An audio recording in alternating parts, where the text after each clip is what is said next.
এ কি সর্বনাশ, রাজু দেখি আবার বাসে চলে আইছি। ওগো রাজু, এই মাত্র না বাসা থেকে বের হলে, আবার কি হলো? কোনো কিছু বলে ফেলে গেছো নাকি? তোমরা মাকে সেবা করো, আমি ফাইল নিয়ে আসি। ঠিক আছে রাজু, তুমি যাও। ওই লামিয়া বুড়িরে ভালো করে সেবা দে। ও মা গো, ছেড়ে দাও। মা কি হলো তোমার? কান্নার আওয়াজ পেলাম। বুড়ি একদম চুপ। বাবা রাজু, আমার কিছু হয় নাই। দুইটা তেলাপোকা দেখে একটু ভয় পেয়ে গেছি। আর বাবা তুই একটু দাঁড়া, আমি তোর জন্য একটা আপেল নিয়ে আইতেছি। সারাদিন তো অনেক ব্যস্ত থাকো, খাওয়ার জন্য একটু সময় পাস না। যাওয়ার পথে এই আপেলটা খেয়ে নে। আচ্ছা মা, তুমি নিজের খেয়াল রাখো। বাবারে, নিজের খেয়াল কিভাবে রাখবো? দুইটা শয়তানের মাঝখানে যে আমি ফেসে গেছি।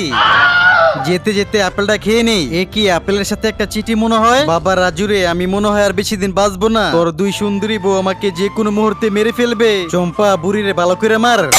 সর্বনাশ, রাজু দেখে ফেলেছে। ওগো রাজু, তুমি আবার চলে আসলে। চম্পা, পাশের রুমে আসো। না যাবো না, এখানেই বলো। তোদের এত বড় স্পর্ধা হয় কিভাবে? এই, তুমি ওকে ছেড়ে দাও। তোরা দুইজনই এখনই আমার বাড়ি থেকে বের হয়ে যা। টাকার চেয়েও বেশি মাকে ভালোবেসে লাইক সাবস্ক্রাইব করুন।